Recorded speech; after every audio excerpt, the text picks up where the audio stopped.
Brace yourselves, because the fury from Britain's rural heartlands has just hit boiling point. Farmer Esther Rogge has slammed Keir Starmer for shafting farmers in a fiery takedown that has left Labour scrambling to justify their controversial new inheritance tax policy. Dubbed the family farm tax, this move is threatening to upend generations of farming tradition, and the fallout is devastating.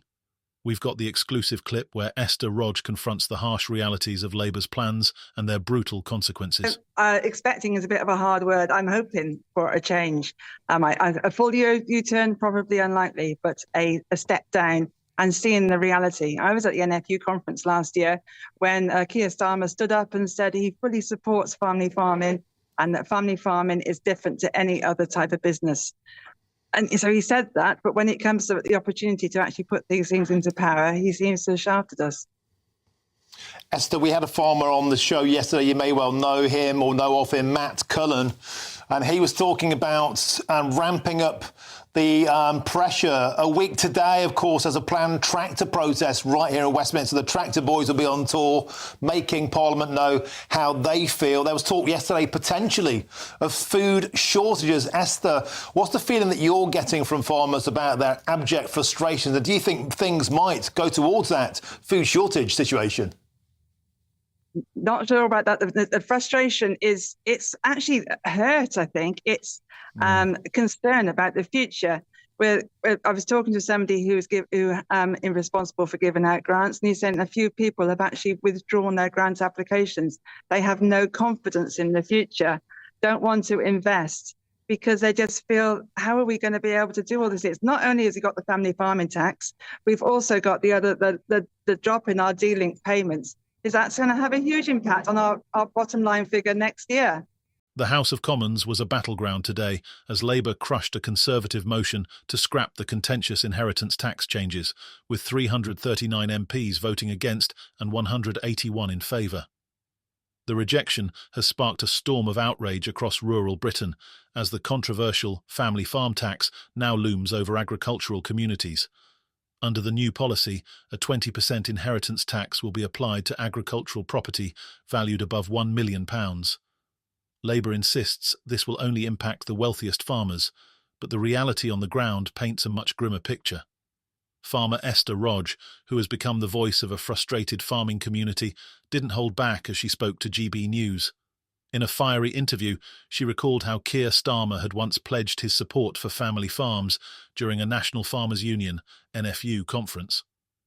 I was at the NFU conference last year when Keir Starmer stood up and said he fully supports family farming, that family farming is different to any other type of business, she said. And so he said that. But when it comes to the opportunity to actually put these things into power, he seems to have shafted us. Her words resonated with thousands of farmers who feel utterly betrayed. Esther went on to highlight the cascading effects of Labour's policies. The frustration is, it has actually hurt the future of farming. I was talking to somebody who's responsible for giving out grants, and he said a few people have actually withdrawn their grant applications. They have no confidence in the future, they don't want to invest because they just feel, how are we going to be able to do all this? Her frustration mirrors that of an industry struggling to cope with what feels like an unrelenting series of challenges. Esther pointed out that the inheritance tax is not the only issue. We've got the family farming tax, the drop in our link payments, and the worst weather I can remember in 18 months. It's still wet. It feels like we're being attacked on all fronts.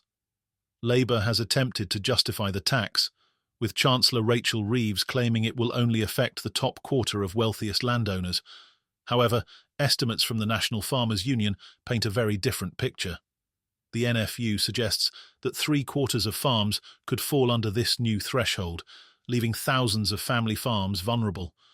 While the Treasury insists only 500 estates annually will be impacted, the NFU's prediction has sent shockwaves through the farming community. For many farmers, this policy feels like the latest chapter in a long saga of neglect. Conservatives have seized on the opportunity to brand Labour as out of touch with rural Britain.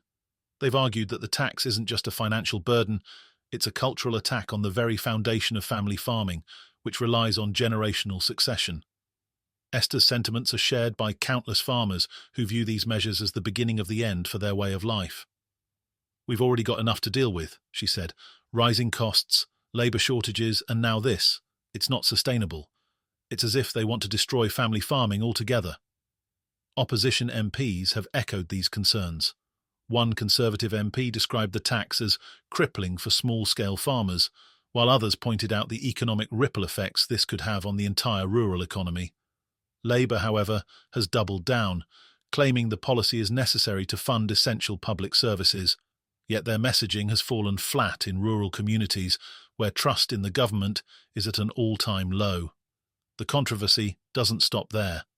Labour MPs have faced accusations of hypocrisy as the details of their own financial privileges come under scrutiny. Rachel Reeves, who has staunchly defended the inheritance tax changes, has found herself at the centre of a separate storm. It was revealed that Reeves has claimed £3,700 in energy expenses over 5 years for heating her constituency home, even as she supports plans to cut winter fuel payments for millions of pensioners. Meanwhile, Liz Kendall, another senior Labour figure, has been lambasted for claiming £5,700 in energy expenses. Critics, including political commentator Aaron Bastani, have not held back. On GB News, Bastani delivered a scathing rebuke. Liz Kendall earns £140,000 a year, lives in a £4 million home, and still claims heating expenses while pensioners freeze? This is disgusting. John O'Connell, chief executive of the Taxpayers Alliance, added fuel to the fire, accusing MPs of being out of touch. Taxpayers are tired of being lectured by politicians who don't practice what they preach. Energy prices are through the roof, families are struggling, and yet MPs are claiming expenses like this. It's shameless. As if Labour didn't already have enough to handle, a new scandal emerged in Parliament today when Labour MP Carolyn Harris was criticised for her choice of attire during a Commons debate. Dressed in a leather jacket and T-shirt, Harris's outfit sparked outrage among traditionalists who viewed it as disrespectful to the institution. Conservative commentators were quick to pounce. Adrian Hilton declared, if a male MP turned up dressed like that, they'd be thrown out. Standards matter, and this shows a shocking lack of respect. Labour insiders, however, defended Harris, suggesting that younger MPs are simply pushing for modernisation. We've got to move with the times, one insider said, but the backlash suggests that not everyone agrees. The combination of rural outrage, expense scandals, and dress code drama has left Labour reeling.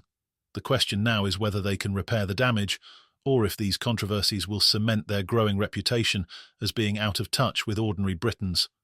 If you're as outraged as we are by Labour's latest blunders, from taxing family farms to shameless expenses claims and even dress code drama, make sure to hit that subscribe button and like this video.